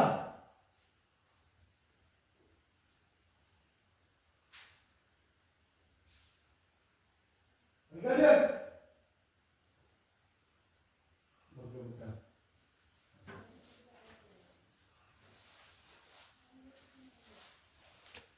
5 बज गए, तो ये मेरा इंटीजर है ना, तो ये भी p और q क्या इंटीजर है, तो ये भी इंटीजर। अच्छा एक चीज देखो, यहाँ पर एक कंसेप्ट है, अगर किसी इंटीजर को इंटीजर से मल्टीप्लाई करेंगे तो क्या आएगा, इंटीजर आएगा, ठीक है। यहाँ इंटीजर को किसी से प्लस करो तो इंटीजर, माइनस करो तो भी इंटीजर, बट जब डिवाइड करोगे तो यहाँ पासा बदल जाता है, यहाँ पर जो होता है इरेशनल, वो इंटीजर को इंटीजर से क्या करोगे, जब आप डिवाइड करोगे तो क्या बनेगा, एक रेशनल नंबर बनता है, रेशनल नंबर, ठीक है ना। तो ये कंसेप्ट है अपना। तो देखो जरा और भी बता देता हूँ, बताऊंगा नहीं, टाइम ज्यादा लगेगा, एक करके बताऊंगा। तो p और q आपका मान लो इंटीजर है, तो इंटीजर की किसी नंबर से मल्टीप्लाई करते हैं तो क्या आता है, इंटीजर आता है, तो ये पूरा पार्ट क्या होगा, इंटीजर। ये क्या है, p पहले से इंटीजर है, तो इंटीजर को इंटीजर से माइनस करूंगा क्या आएगा, इंटीजर आएगा भैया ऊपर, ठीक है, अपॉन में इंटीजर किसी, क्योंकि इंटीजर है ना, तो इंटीजर किसी नंबर से मल्टीप्लाई करूंगा क्या आएगा, इंटीजर। इंटीजर को इंटीजर से डिवाइड करेंगे तो क्या आएगा, एक रेशनल नंबर आएगा। मतलब कि कहने का मतलब यह है कि ये पूरा पार्ट क्या था, ऊपर भी इंटीजर नीचे भी इंटीजर, तो ये पूरा क्या बन गया, एक रेशनल नंबर बन गया, रेशनल नंबर, ठीक है, क्या बना, रेशनल नंबर। तो यहाँ पर देखो कभी ये हो सकता है कि इरेशनल नंबर रेशनल नंबर के बराबर है, बिल्कुल भी नहीं, क्योंकि रेशनल नंबर अलग है और इरेशनल नंबर अलग है। तो लिख दो, दिस इज नॉट पॉसिबल, ठीक है, दिस इज नॉट पॉसिबल, मतलब ये संभव नहीं है। ये किस कारण, जब मैंने इस फॉर्म को क्या लिया, रेशनल नंबर का, जब भी तो ये फॉर्म आया, मतलब ये चीज गलत, ये चीज गलत, तो ये भी गलत, क्योंकि इसके कारण ही ये आया है, ये गलत तो ये भी गलत, और ये गलत तो ये क्या था, रेशनल नंबर था। जब √5 + 3√2 एक रेशनल नंबर नहीं है तो वो क्या होगा, इरेशनल नंबर होगा। तो दिस इज नॉट पॉसिबल, ये इसके बराबर नहीं है, हेंस कि आपका 5 + 3√2 इज अ इरेशनल है नंबर, या आप बोल सकते हो, ठीक है। अब एक चीज देखो, जो पीछे का जो √3 वाला पार्ट कराया था ना मैंने, क्या बोला, √3 को क्या प्रूफ करना था, √3 को इरेशनल नंबर प्रूफ करना था, है नहीं। तो इसमें √3 की जगह आप कुछ भी ले सकते हो, √2 √5 कुछ भी, बस वहां पर जैसे प्रोसेस करा था ना पूरा, बस जहां पे 3 था वहां पर 5 आ जाएगा, √5 कलेक्ट करना चाहो, है नहीं, और √2 का करना चाहो तो 3 की जगह यहाँ पर 2 आ जाएगा, और सब चीज प्रोसेस सब सेम है, सब, है नहीं, आंसर भी सेम ही आएगा उसका कहीं ना कहीं। तो आप समझ जाना, यहाँ पर √2 √5 ये आपके लिए होमवर्क है, घर से करके लाना, ठीक है। और इस पर बेस्ड एक और क्वेश्चन देता हूं मैं, वो भी घर से करके लाना आप, उसी की तरह होने वाला है, ठीक है, वो वाला क्वेश्चन इसी की तरह होगा। तो वो है तुम्हारा HW, ठीक है, और वो क्या है, वो है आपको गिवन दे रखा है, गिवन डैट कि √3 इज इरेशनल नंबर, ठीक है, √3 इरेशनल नंबर है, तो 2 + √0.5 इज, आपको प्रूफ करना है, यानी कि यहाँ पे लिखो हेंस, या प्रूफ लिख लो, प्रूफ्ड इतना इज इरेशनल नंबर। आपको दे रखा है √3 क्या है, इरेशनल नंबर है, तो आपको ये प्रूफ करना है, ये जो फॉर्म लिखी है आपकी 2 + √3/5 एक इरेशनल नंबर है। तो ये जो है 2023 में आया था सीबीएसई में, ठीक है, सीबीएसई में। ये आपका होमवर्क, ये भी होमवर्क है, ठीक है, दोनों होमवर्क है, इन्हें घर से करके लाना। या तो कमेंट क्वेश्चन है, प्रूफ डेट √2 + √3 रेशनल नंबर। मुझे प्रूफ करना है कि √2 और √3 एक इरेशनल नंबर है, ठीक है। तो उसके लिए क्या करना पड़ेगा, पहले मुझे अब तरफ से मानना पड़ेगा क्या, लेट, मतलब ये इरेशनल नंबर वाले की प्रूफ करने वाले ये हमेशा ऐसे ही होते हैं, पहले अपने जैसे खुद मानना पड़ता है कि ये क्या है, इरेशनल नंबर है। तो खुद से let B √2 + √3 is rational number, ठीक है ना। सॉल्यूशन स्टार्ट होता है, सॉल्यूशन, ठीक है भैया, ये हो गया अपना। अब जब ये पार्ट, ये जो √2 + √3 है, ये अगर रेशनल नंबर है तो क्या मैं इसे ऐसे लिखता हूँ, √2 + √3 क्या होगा, मेरा P/Q की फॉर्म में लिखा जाएगा। और यहाँ पर P and Q is integer number, ठीक है। PQ और Q क्या है, इसमें इंटीजर नंबर है, ठीक है। तो एक काम करते हैं, इसमें एक नंबर एक तरफ भेज देंगे, दूसरा रूट एक तरफ भेज देंगे, √3 यहां पर और P - √2 यहां पर, ठीक है। अब क्या करना है, इसे सॉल्यूशन करने के लिए क्या करना पड़ेगा, रूट को हटाना पड़ेगा, रूट हटाने के लिए क्या करना पड़ता है, स्क्वायर करना पड़ता है। तो एक काम करते हैं, बोथ साइड स्क्वायर कर देता हूं, यहां भी स्क्वायर और यहां भी स्क्वायर हो जाएगा। तो दोनों तरफ क्या कर दिया, SBS कर दिया, इसका स्क्वायर से रूट कैंसिल, 3 का 3 आ गया। जब यहां पर इस पे फॉर्म लगा दो कौन सा, a - b का होल स्क्वायर, क्या होता है, a² + b² है नी प्लस 2ab, ये होता है a - b का whole square, a² + b² - 2ab, तो कर दो a² यानी कि इसका स्क्वायर, ठीक है, और प्लस b² जो कि रूट हट गया है, -2 ab यानी कि √2 मल्टीप्लाई, यानी डायरेक्ट लिख देता हूं P/Q की बात कर रहा है, ठीक है ना, a² + b² और -2ab 2 और a और b दोनों को मल्टीप्लाई कर दी, ठीक है। अब इसे थोड़ा क्या करो, सॉल्व कर लो, क्या कर सकते हो, सॉल्व कर लो। अच्छा एक काम करो, इसमें जो है ये वाला जो पार्ट है, ये पूरा ये वाला पार्ट, क्योंकि √2 को एक तरफ रहने देना है मुझे, तो ये वाला पार्ट जो है इस तरफ ले जाता हूँ। जब मैं इस वाले पार्ट को इस तरफ ले जाऊंगा तो क्या फॉर्म बन जाएगी इसकी, ये ऐसा हो जाएगा ना कुछ, कितना 3 - 2 - P² है नी, और यहाँ पर -2 √2 P/Q, ठीक है। अच्छा थोड़ा सॉल्व कर लो, यहाँ से कितना आ गया, 3 में से 2 गया तो 1 बचा, 1 - P²/Q², ठीक है। यहाँ पर सेम का सेम ऐसे लिख दो, ठीक है भैया, ठीक है। अब क्या करो, इन दोनों का जो है मतलब इसका एलसीएम ले लो, LCM, ठीक है। एलसीएम क्या होगा इसका एलसीएम होगा Q² और इसकी क्रॉस मल्टीप्लाई कर दो, इससे इसकी, तो क्या हो जाएगा ये चीज, और यहाँ पर Q² हो जाएगा, ठीक है। और यहाँ पर क्या बचा आपका 2 √2 P/Q, ठीक है। अब इसमें एक काम करो, आप जो है ना √2 को छोड़कर बाकी सभी इसमें जितने भी मल्टीपल में, अच्छा ये क्या है, ये मल्टीप्लाई में, ये डिवाइड में उधर, ये Q क्या है, डिवाइड में उधर जाकर मल्टीप्लाई में चल जाएगा। ये -2 और P ये किसमें, मल्टीप्लाई में √2 के साथ, तो इधर जाकर डिवाइड में हो जाएगा। तो मैं इस फॉर्म में लिख सकता हूँ इसे कैसे, पहले √Q जो है, Q को इधर भेजो, तो क्या Q² - P², ये फॉर्म Q को इधर भेज दिया डिवाइड से मल्टीप्लाई में। अब इन दोनों -2 और P को मल्टीप्लाई में इधर जाकर डिवाइड में चल जाएंगे, यानी कि हो जाएगा -2PQ², ठीक है। और बराबर में क्या अपना √2 है। अच्छा भैया अब ये क्या देखो, इसने क्या बोला, P और Q क्या इंटीजर है, तो मैंने बताया इंटीजर को इंटीजर से माइनस कर दो तो क्या आता है, इंटीजर आता है। किसी इंटीजर की इंटीजर से मल्टीप्लाई करूंगा, अच्छा ये वाला पार्ट तो इंटीजर को इंटीजर से माइनस करा, क्या इंटीजर, और ये भी इंटीजर, जब इंटीजर की इंटीजर से मल्टीप्लाई करेंगे तो क्या आएगा, ये पूरा क्या पार्ट होगा, ये पूरा ऊपर का इंटीजर होगा, और ये भी क्या है, ये भी इंटीजर है। जब इंटीजर को इंटीजर से डिवाइड करते हैं तो क्या होता है, ये जब इंटीजर को इंटीजर से डिवाइड करेंगे तो क्या होता है, रेशनल नंबर वाला होता है। तो ये पूरा क्या होगा, ये वाला पार्ट हो गया मेरा क्या, रेशनल नंबर, ठीक है। और ये क्या होता है, ये मेरा रेशनल नंबर होता है, ठीक है। तो इसने क्या बोला है, इसने बोला है रेशनल नंबर इरेशनल नंबर के बराबर है। पीछे की तरह जो क्वेश्चन कहता है रेशनल नंबर इरेशनल नंबर के बराबर है, क्या ये पॉसिबल है? कभी अपरिमेय संख्या परिमेय संख्या के बराबर हो सकती है? क्या कभी इरेशनल नंबर रेशनल नंबर के बराबर हो सकता है? नहीं, बिल्कुल भी नहीं। तो लिख देना this is not possible, this is not possible, ठीक है ना, दिस इज नॉट पॉसिबल, ये नहीं हो सकता। Your assumption was wrong।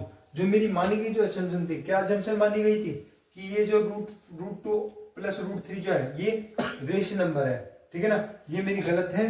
तो हेंस अगर ये चीज गलत तो क्या चीज सही है, ये नंबर रेशनल नहीं है तो क्या इरेशनल होगा। तो हेंस कि root two plus root three क्या इज इरेशनल नंबर, ठीक है ना। हाँ देखो मैं दोबारा बताता हूँ, पहले क्या करा मैंने, रूट टू रूट थ्री को क्या रेशनल नंबर बोला। जब रेशनल नंबर तो पी अपन क्यू फॉर्म में लिख सकते हैं, तो मैंने इसका स्क्वायर करा सॉल्यूशन करने के लिए। जो इसमें जो रूट वाला पार्ट था एक तरफ रहने दिया और जो बाकी बचा हुआ पार्ट एक तरफ कर दिया, ऐसा कर दिया यहाँ पर। और यहाँ फॉर्मूला लगा था, फॉर्मूला भी लगा दिया वाला, ठीक है, ये फॉर्मूला है, फॉर्मूला, ठीक है। तो ये जो मेरे ये फॉर्म बन गई, तो ये क्या है रेशनल नंबर, ये इरेशनल नंबर, क्या रेशनल इरेशनल के बराबर नहीं आ सकता। तो ये क्या है मेरा, it is not possible, your assumption was wrong. और ये हेंस ये मेरा क्या है, एक इरेशनल नंबर है। क्यों? क्योंकि देखो ये चीज कहां से आई, ये चीज इसे करने पाई ना, पहले मैं root three plus root three को रेशनल नंबर माना। जब मैंने इसे रेशनल नंबर माना, जब ये फॉर्म आई, और ये फॉर्म गलत है तो ये भी चीज गलत है। जब ये गलत है, root two root three rational number नहीं है, जब ये रेशनल नंबर नहीं है तो क्या है, इरेशनल नंबर है, जो मैंने लिख दिया, ठीक है ना। तो आई होप आपको ये क्लियर हुआ होगा। और एक लास्ट कंसेप्ट रह गया है, फिर उसके बाद एक क्वेश्चन रह जाएगा, फिर अपनी क्लास जो है ऑफ हो जाएगी और अपना रियल नंबर पूरा कंप्लीट हो जाएगा, ठीक है।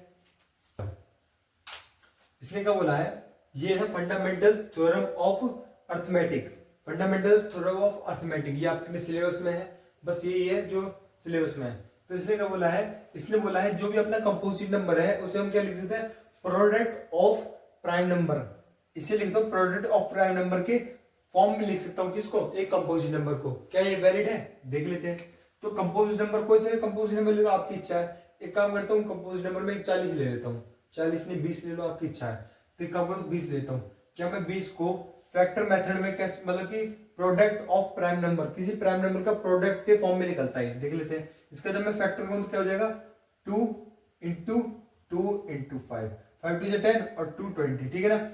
तो इसे मैं ऐसे लिख सकता हूं। तो इसने क्या बोला है, प्राइम नंबर, वो भी किसका, प्रोडक्ट का। क्या ये सब प्राइम नंबर है, बिल्कुल भी प्राइम नंबर है नहीं। और क्या प्राइम नंबर का number, prime number of product, product of prime number, क्या ये प्राइम नंबर का प्रोडक्ट है, यानी प्राइम नंबर एक दूसरे से मल्टीप्लाई हो रहे हैं, बिल्कुल हो रहे हैं। तो इसके कहने का मतलब यही है। और एक चीज लिख लो, ये जो रिजल्ट आता है एकदम यूनिक आता है, यूनिक, यूनिक यानी सबसे अलग आता है, ठीक है ना। जैसे कि मेरे कहने का मतलब ये है, किसी भी कंपोजिट नंबर को आप प्रोडक्ट ऑफ प्राइम नंबर में लिख सकते हैं, जिसके आपके सामने मैंने लिखा है इसे। आप 40 ले लो, 40 भी लिखा है, कुछ भी लिखे जा सकते, बट ये जो नंबर, ये जो आपका नंबर वो आएगा, क्या प्रोडक्ट ऑफ प्राइम नंबर्स आएगा, ये आपका एक यूनिक होगा, यानी सबसे अलग होगा। कैसे, 20 सिर्फ इसी तरीके से लिखा जा सकता है और कोई तरीका नहीं है इसे लिखने का, यानी कि ये नंबर जो है ये क्या है, यूनिक है। अरे इसके अलावा और कोई लिख सकते। अच्छा अगर मैं 2 लिख लूं, 2 को अलग तरीके से लिखेंगे, 40 लिख लूं, 40 को अलग तरीके से, 25 लिख लूं, 25 को अलग तरीके से। हर एक कंपोजिट नंबर को अगर प्रोडक्ट ऑफ प्राइम नंबर भी लिखना चाहूँ, जो कि इसका रिजल्ट आएगा ना वो एक यूनिक आएगा, सबसे अलग आएगा। ऐसे और कोई नंबर नहीं हो सकता, सिर्फ 20 है जो कि मैं इसे ऐसे लिख सकता हूँ, और कोई नंबर नहीं है जो कि ऐसे लिख सकते हैं, इसलिए ये यूनिक है 20 के लिए, ठीक है। अच्छा ये इसने क्या बोला है मेरे से, ये क्वेश्चन है मेरा लास्ट क्वेश्चन, चेक फर्दर, मुझे चेक करना है 6 पावर n कैन एंड, मतलब 6 पावर n एंड होता है किससे, विद द डिजिट ऑफ 0, यानी कि अगर 6 पावर n है, उसका जो लास्ट वाला जो डिजिट है वो खत्म किससे होता है, एक 0 से डिजिट खत्म होती है, ठीक है। फॉर एनी नेचुरल नंबर, यानी कि नेचुरल नंबर क्या, फोर एनी नेचुरल नंबर, समझ नहीं आया, four any natural number, question करते क्या,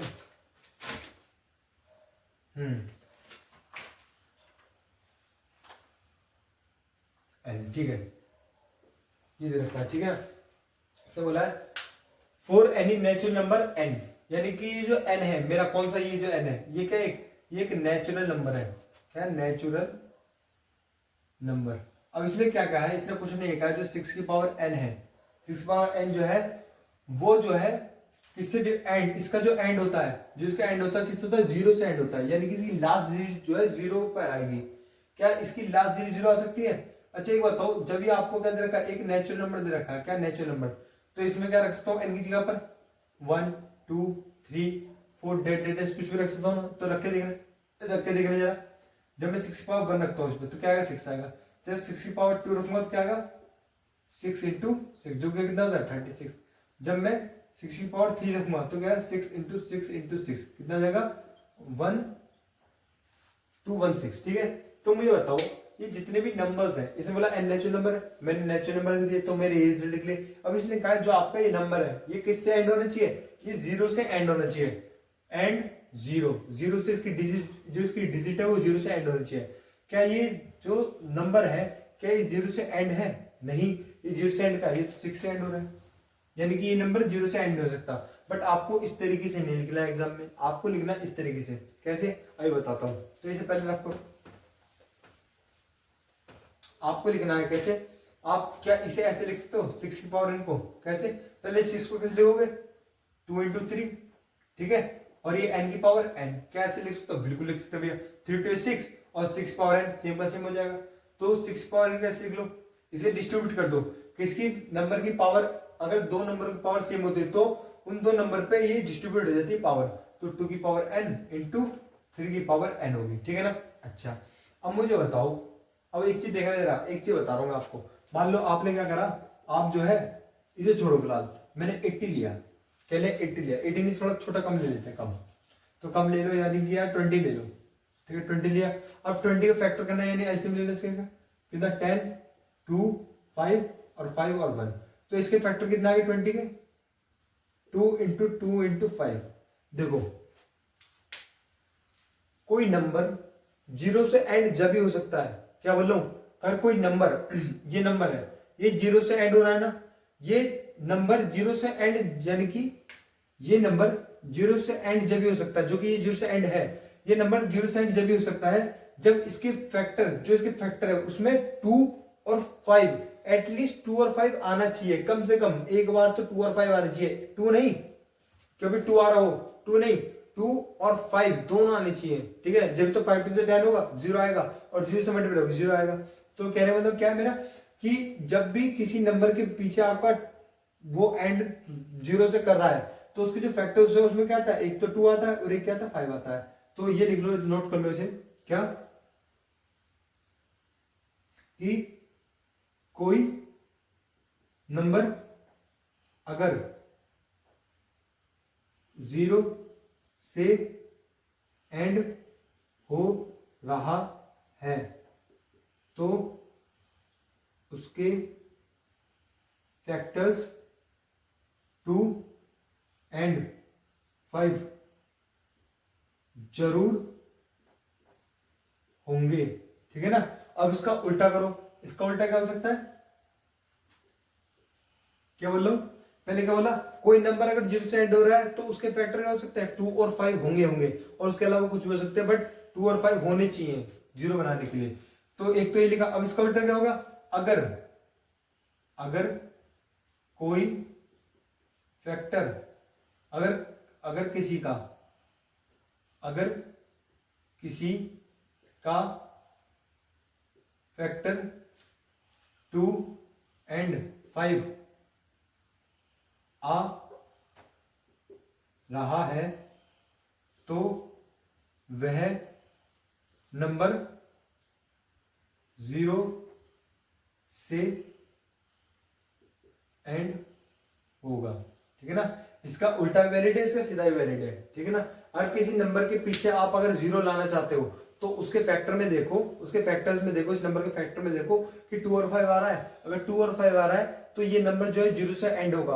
अगर 2 5 नहीं आ रहा तो ये नंबर 0 से एंड बिल्कुल भी नहीं होगा, ठीक है ना। अब मैंने क्या करा, जब मैंने इसका फैक्टर करा, क्या बोला, जब इसका मैंने 6 का फैक्टर करा तो मुझे 2 और 3 मिला, 2 5 तो मिला नहीं, तो 2 और 3 मिला फैक्टर करने पर। तो मुझे अगर 2 मिले है नहीं और 5 ना मिले तो भी गलत।